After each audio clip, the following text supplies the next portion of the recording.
नमस्कार, आप देख रहे हैं बाबा राष्ट्रीय न्यूज समय के साथ। पीएम-सीएम हटाने वाले संविधान संशोधन बिल पर अचानक ब्रेक, संसदीय समिति ने क्यों टाली रिपोर्ट। भारतीय संसद भवन, स्रोत एएनआई। संसद के मानसून सत्र से पहले प्रधानमंत्री, मुख्यमंत्री और मंत्रियों को गंभीर आपराधिक मामलों में 30 दिन तक जेल में रहने पर पद से हटाने से जुड़े संविधान मंत्रियों संशोधन विधेयक 2025 रोक लगा दी गई है। एएनआई न्यूज एजेंसी के मुताबिक इस विधेयक की जांच कर रही संयुक्त संसदीय समिति जेपीसी अध्यक्ष अपराजिता सारंगी ने कहा कि रिपोर्ट फिलहाल लंबित रखी गई है। इस पर आगे और विचार विमर्श किया जाएगा।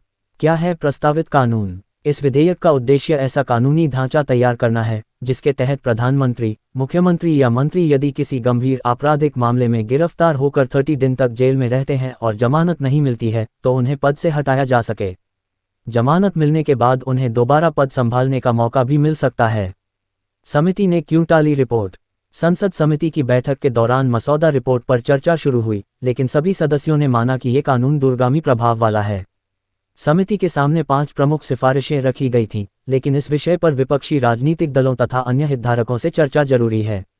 केंद्र सरकार का भी कहना है कि वह इस मुद्दे पर सभी दलों को साथ लेकर आगे बढ़ना चाहती है। विपक्ष ने उठाए गंभीर सवाल। विपक्षी दलों ने इस विधेयक का लगातार विरोध किया है।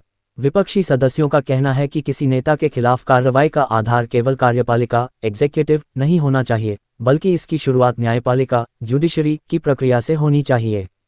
उनका तर्क है कि केवल गिरफ्तारी के आधार पर किसी निर्वाचित नेता को पद से हटाने का प्रावधान लोकतांत्रिक व्यवस्था पर असर डाल सकता है। ये भी पढ़े, चाबहार पोर्ट पर हमला, अमेरिकी अटैक में भारत को करोड़ों रुपये का नुकसान।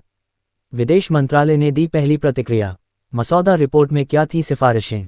सूत्रों के मुताबिक मसौदा रिपोर्ट में हटाने रिमूवल शब्द की जगह निलंबन सस्पेंशन शब्द इस्तेमाल करने की सिफारिश की गई थी।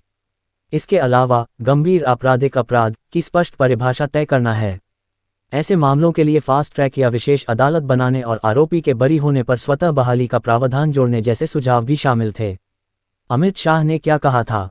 केंद्रीय गृह मंत्री अमित शाह ने 20 अगस्त 2025 को लोकसभा में इस विधेयक को पेश किया था।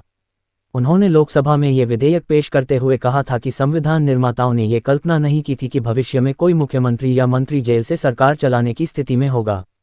गृह मंत्री शाह ने कहा कि राजनीति में नैतिकता और जवाबदेही बढ़ाने के लिए ये कानून जरूरी है। उन्होंने कहा था कि यदि कोई मंत्री, मुख्यमंत्री या प्रधानमंत्री गिरफ्तारी के 30 दिन के भीतर जमानत नहीं ले पाता है तो 31 दिन उसे पद छोड़ना होगा। अब आगे की बैठकों और राजनीतिक सहमति के बाद ही ये तय होगा कि सरकार इस महत्वपूर्ण संविधान संशोधन विधेयक को संसद में कब और किस स्वरूप में पेश करेगी।